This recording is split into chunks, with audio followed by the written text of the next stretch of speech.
Merci, Monsieur le Président. Ma question s'adresse à Monsieur le Premier ministre. J'y associe ma collègue Valérie Lacroute. Dans ma circonscription de Montereau, dans le sud Seine-et-Marne, j'ai eu la surprise d'apprendre de la bouche du directeur départemental de la sécurité publique son intention de mettre en place une réforme qui se traduirait par la disparition des commissariats de plein exercice de Moret, Montereau et Nemours au profit d'un commissariat d'agglomération à Fontainebleau à dater du 1er janvier 2020. Ce matin, avec tous les maires, toutes tendances confondues, avec le président des maires ruraux, avec mon successeur à la tête du département, j'étais devant le commissariat de Montereau pour dénoncer à la presse ce qui est ressenti comme un coup de force. Dans un territoire rural marqué par de longues distances, cela se traduirait par l'allongement des durées d'intervention, la disparition des BAC locales et surtout par celle des commandants de commissariat qui jouent un rôle essentiel dans la prévention de la délinquance. C'est en totale contradiction avec les objectifs d'une police de sécurité du quotidien. Alors que le président de la République a parlé d'une nouvelle étape de la décentralisation, alors que vous avez pris l'engagement de ne pas fermer d'écoles ou d'hôpitaux sans l'aval des maires, vous ne pouvez faire exception avec la sécurité. La sécurité est la première des libertés. Une sécurité également répartie sur le territoire est la première des justices. Il n'est pas acceptable que les maires soient mis devant le fait accompli alors que bien souvent, ils consentent de grands efforts comme à Montereau, avec une police municipale de 28 agents. Ma question est donc simple, Monsieur le Premier ministre.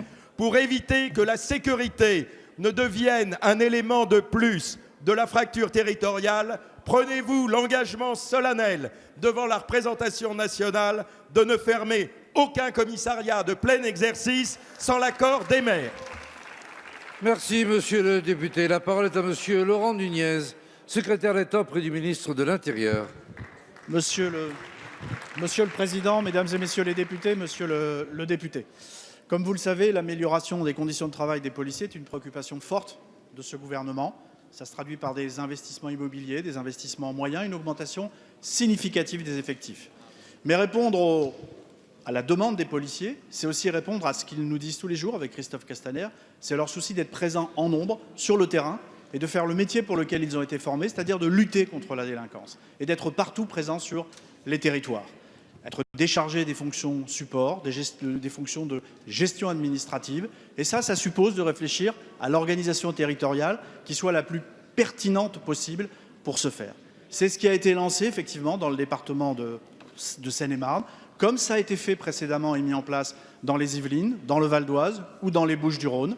Il s'agit de réfléchir à la mutualisation de services opérationnels de police pour faire en sorte qu'ils puissent rayonner sur des territoires beaucoup plus vastes, services qui sont renforcés en effectifs et qui peuvent aller partout. Je pense notamment aux brigades anticriminalité, je pense aux services d'investigation judiciaire et qui pourront aller partout, y compris d'ailleurs dans des endroits où il n'existe pas ces services, où ils ne vont plus.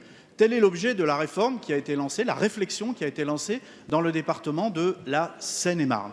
Avoir des effectifs d'investigation, des effectifs d'intervention présents dans toutes les circonscriptions.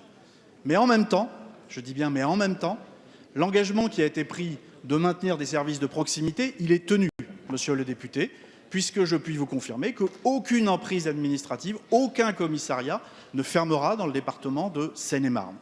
Vous dire également que cette réforme, elle sera bien évidemment discutée, présentée aux élus. Elle sera surtout présentée aux organisations syndicales de la police nationale, puisqu'il y a un comité technique départemental qui se tiendra avant la fin de l'année. Et donc, les OS seront bien évidemment informés de ce projet qui ne vise qu'à améliorer l'efficacité de notre action policière, comme le demande l'ensemble des policiers. Merci, Monsieur le ministre.